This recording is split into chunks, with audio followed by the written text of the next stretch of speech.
What really is an executive order?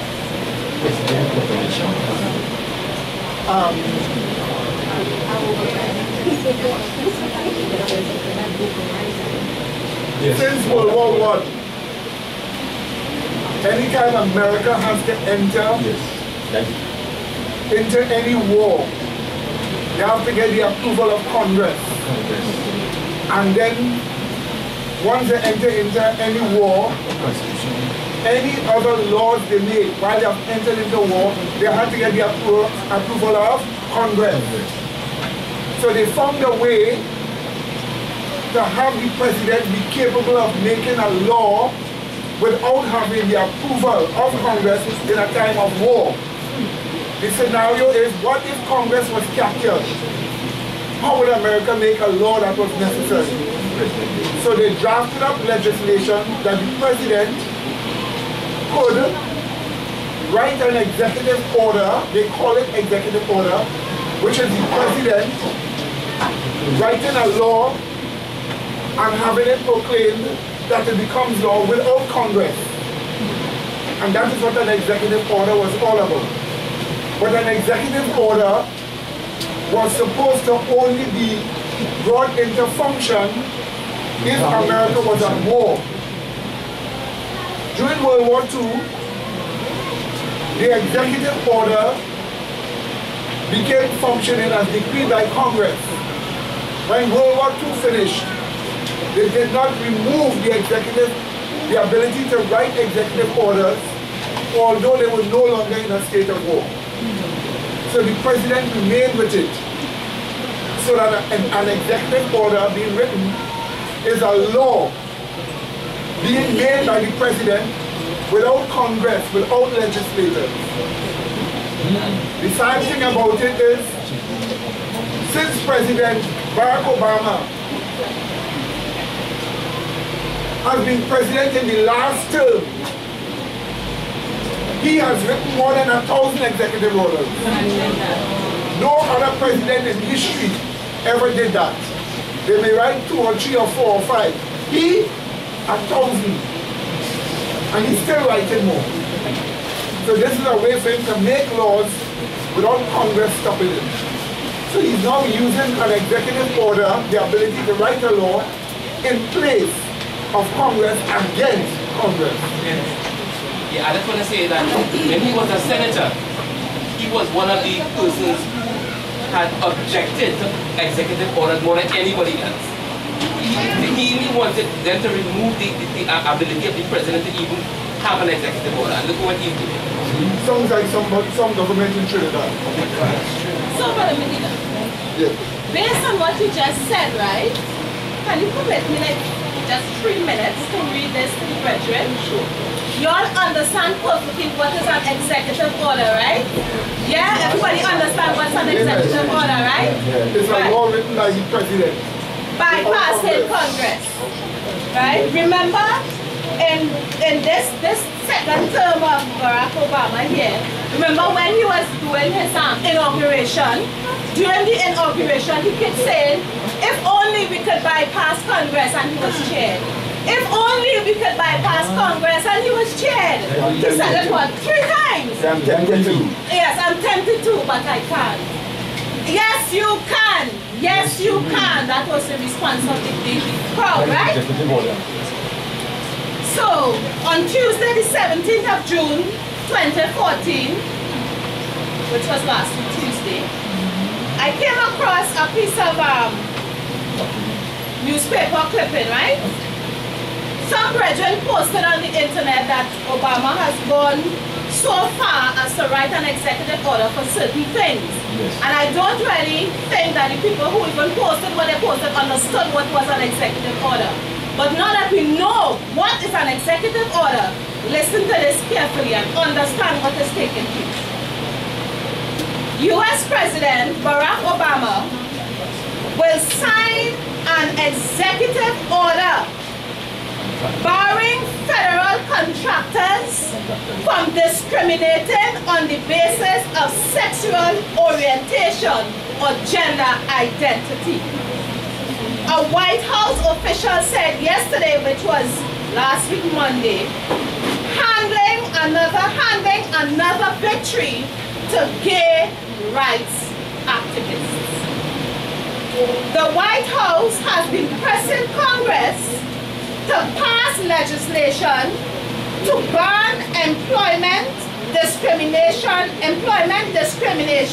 against lesbian, gay, bisexual, and transgender people, and has resisted issuing an executive order in favor of pursuing a broader legislative solution. So, the White House has been pressing Congress to pass an order banning people from telling a sodomite or lesbian or bisexual or transgender that I am not going to hire you. What you are doing is against my moral values, and for the Christians, what you are doing is against my spiritual values. So this is what happens in that Congress didn't want to do it. But Obama has spent the year taking executive action on a host of other domestic priorities where Congress has failed to make legislative headway. So Congress failed to make legislative headway where the LGBT is concerned. So Obama took it upon himself, and activists have pressed him to do the same on the issue of gay rights.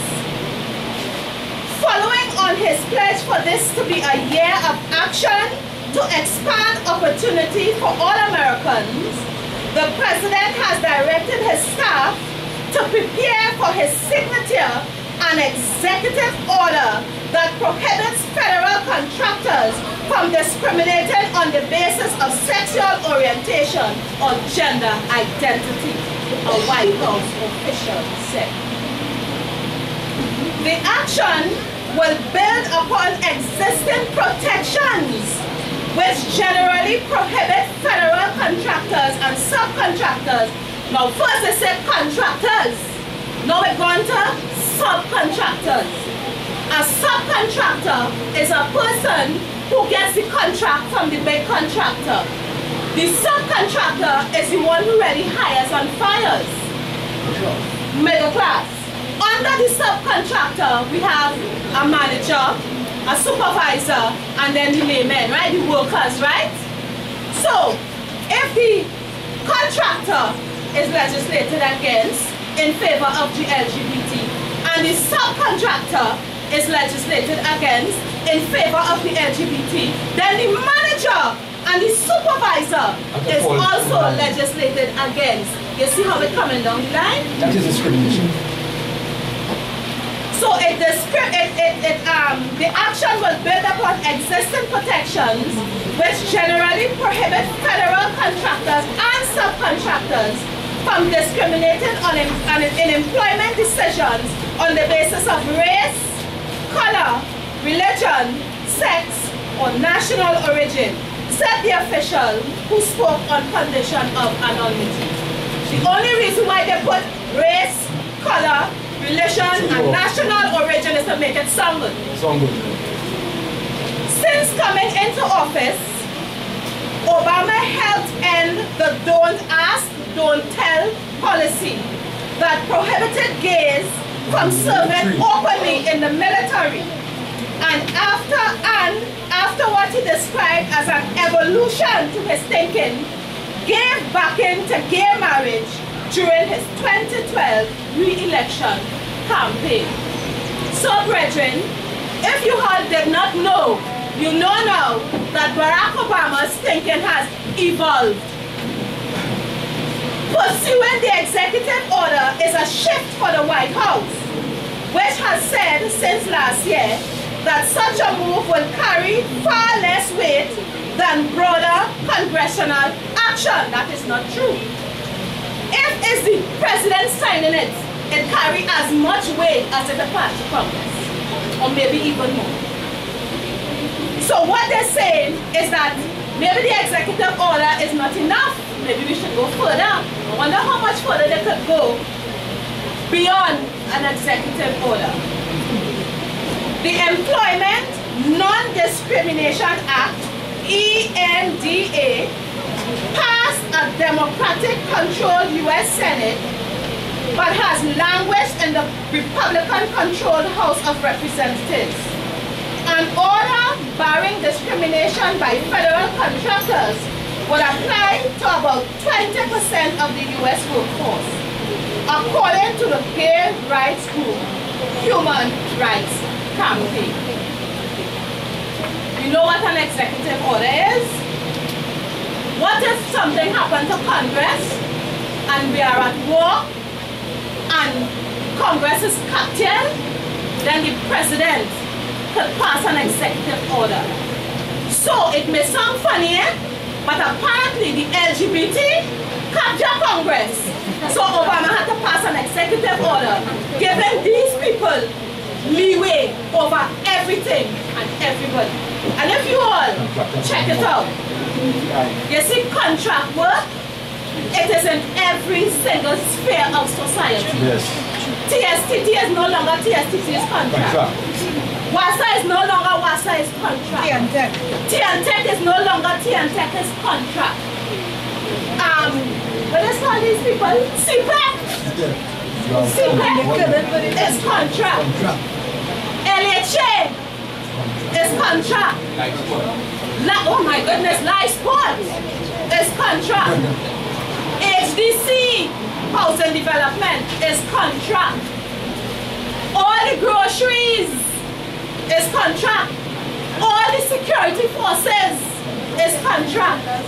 RBC has fired almost all their security personnel and hired what? Subcontractors.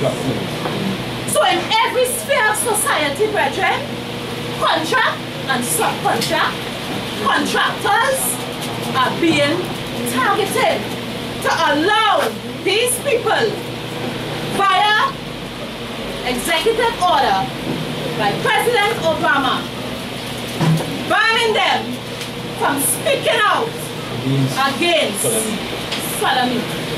You have to hire them or else. No. Stay tuned for what is the or else.